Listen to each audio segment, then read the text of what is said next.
afternoon, and thank you very much to the whole team at HCCH. It's an absolute pleasure to be here and to discuss the legal effect of a scanned and printed document.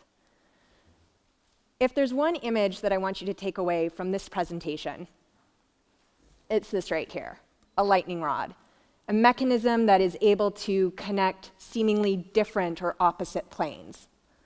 And now let's talk about why.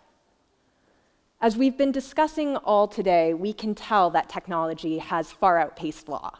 And although there are some people who are quite confident about attorneys' fluency with technology like blockchain, I think we're still a little bit playing catch up as well.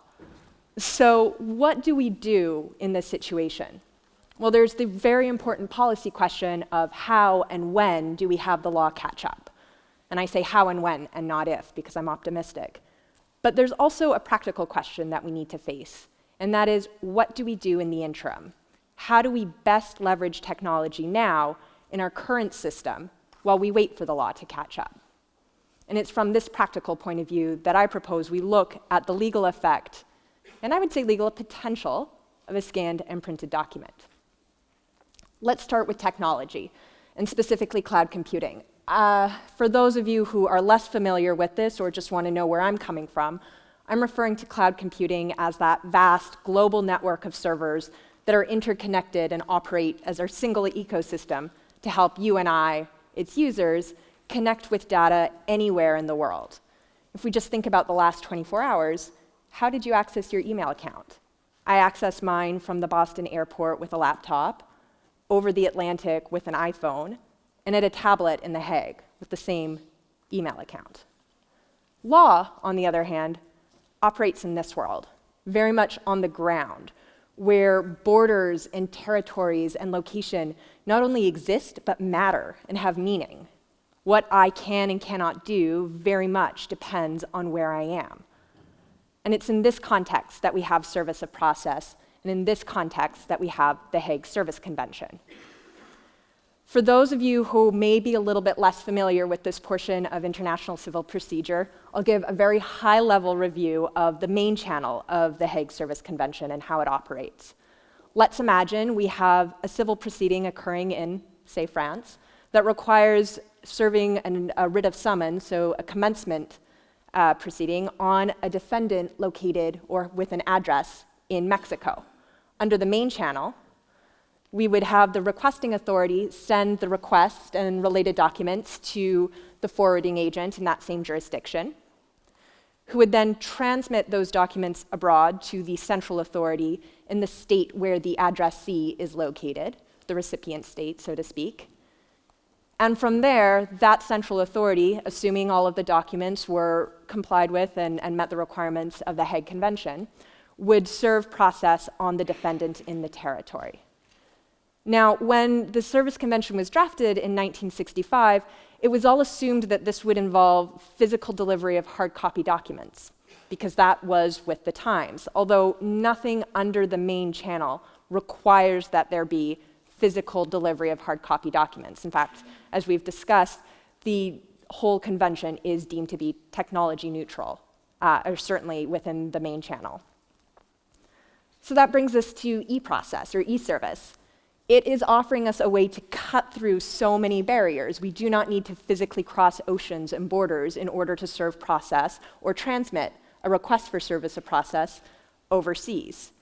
And as we've been discussing, with just a push of the button, we can actually move the information from various parties, from the requesting authority in France, through to the forwarding agent, all the way to the contracting authority, in our example in Mexico, and then onwards to the defendant.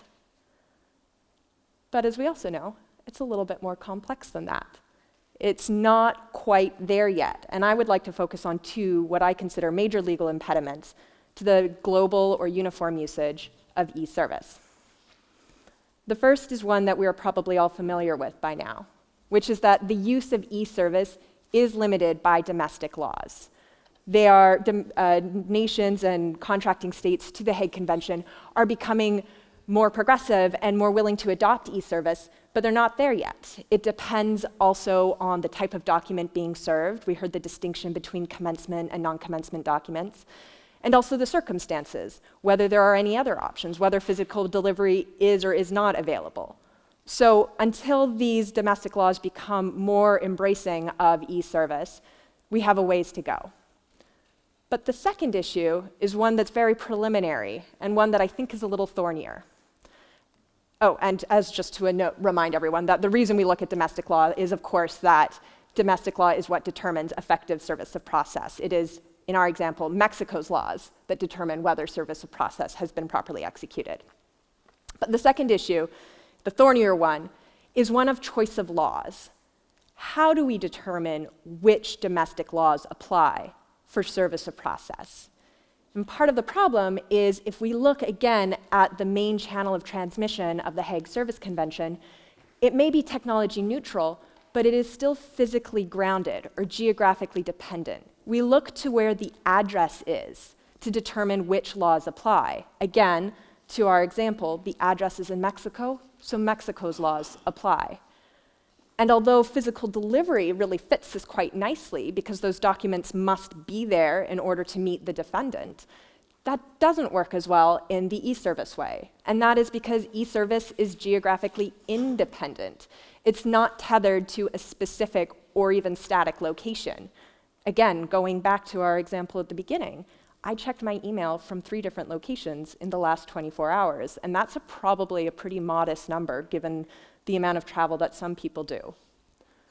So what does service of process, or how does service of process in a choice of law framework work under the convention? Let's look at the example.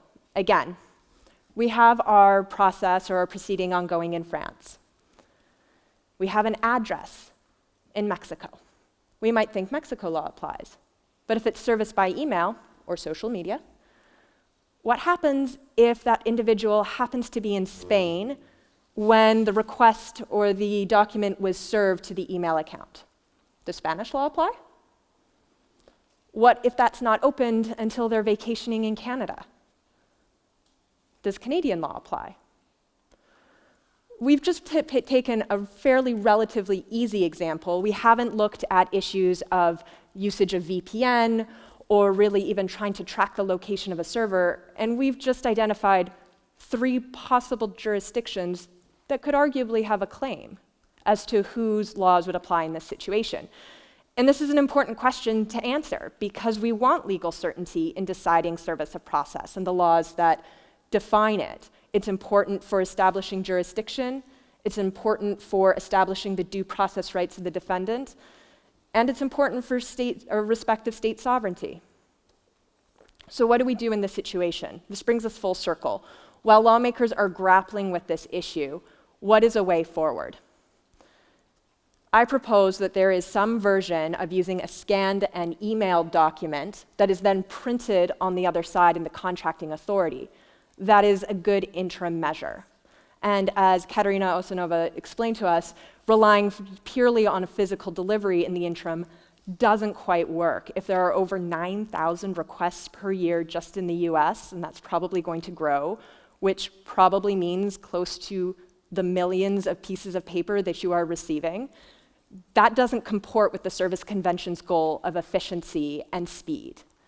So if we start with a hard copy document, scan it into the system, allow that document to be emailed to the contracting authority, and then have the contracting authority hit print and execute service of process according to its laws.